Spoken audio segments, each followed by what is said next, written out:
Bucky Brooks is his name, NFL analyst, played in the mid-'90s, and then was a scout. So one of the things that I relied on Lewis, and I'll rely with you on this, is I have several friends who are scouts. I've always been, my wife always jokes, if I didn't do this, I would be a scout. And I'm like, honey, I'd be a bad scout because these are pros. But you watch, scouts watch hips, arms, face. There's NFL face. There's length. So when I look at the Cowboys' Dak Prescott, that's not, I don't think he was exposed. Bernie Madoff was exposed. Denver makes everybody look bad, and they bailed on their running game. To me, Dez Bryant, now I want your scouting acumen. When I look at Dez, is that a shot fighter? Dez is different. Dez is no longer an elite receiver. Dez, at his best, was a guy that completely would dominate the game on the outside. Physically, he would overwhelm defensive backs. He would win the 50-50 balls. He could overpower them after the catch, run after the catch, make big plays. What has happened to Dez, injuries have caught up to Dez. He's no longer explosive like he was. So he wins his fair share of 50-50s, but you don't see the separation. So, for instance, when you looked at Dez play in the afternoon and then you look at Julio Jones play Sunday night, the separation is different. And so the way that you judge, like, top-level wide receivers, do they command a double team? And I think right now, Dez Bryant is not at a level where he commands a double team. Well, this is interesting. So let's shift to the Patriots and Gronk. Listen, just the eye test. Gronk doesn't run like he used to. Then I watched Travis Kelce, the tight end for the Chiefs, and I'm like, Travis, to me, is the best tight end in football. Yes. It's just a dynamic, explosive thing. When you look at Gronk, do you see a deteriorating asset? It's funny. We talked about this the other day in watching the game. He's not necessarily what he was. And I thought the first indicator came in the Kansas City game. In the Kansas City game, when they put Eric Berry on him and they put other people on him, he couldn't create the kind of separation that we're used to seeing from Gronkowski.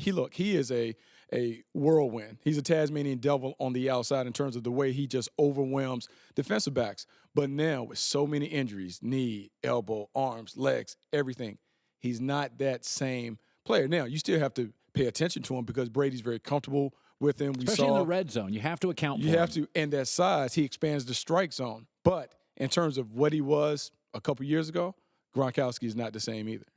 Let's talk about Aaron Rodgers. I was saying this earlier to Kristine, that we get mesmerized by beautiful people and beautiful things. And that Aaron is so gifted. And I said this, when he throws, the ball doesn't even look the same. It's like a seed that he presses. It squirts out of his hand. The only player I've ever seen throw like him is Marino, where Dan's release, it just looked different. And I'm not saying Fouts and Brady and Rodgers and Joe Montana, but I look at that Green Bay roster, Bucky, and I don't know. I don't see Baltimore level, Denver level defense. I don't see Atlanta, Pittsburgh offense. Is it possible that we overvalue these Packers simply because we're hypnotized by Aaron?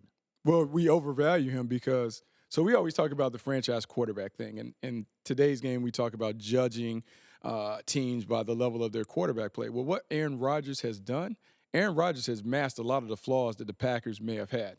If you look at it, they're wide receivers. And I love Jordy Nelson. But I don't think we would say that Jordy Nelson is one of those top 5 guys that walk out and he's a top 5 receiver. No. But when you pair him with Aaron Rodgers, and we saw with Randall Cobb, and we've seen with Devontae Adams and those guys, when you put them with an elite quarterback, everybody looks different. They go B- to A-. Absolutely. And so for the long time, and having played for the Packers and played there under Mike Holmgren, they always believed that the system could help you win with B-plus players on the outside.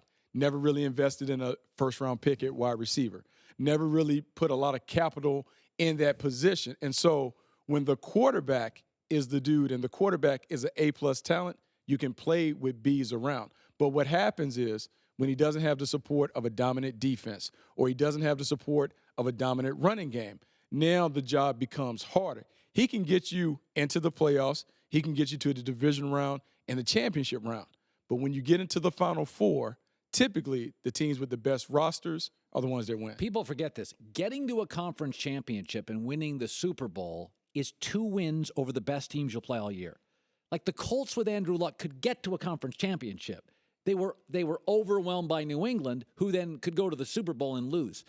Getting to that Final Four in the NFL, it's not easy, But the difference between getting to it and winning the Super Bowl is the difference between a complete roster and not. Now, Bucky Brooks is going to come back. I've got some thoughts on a lot of different things, NFL and one college question in a second. Thanks for watching. Subscribe here to get the latest from the show. Also, be sure to check out more of the best clips from The Herd or go watch a few segments from the newest show on FS1, First Things First, with Chris Carter and Nick Wright.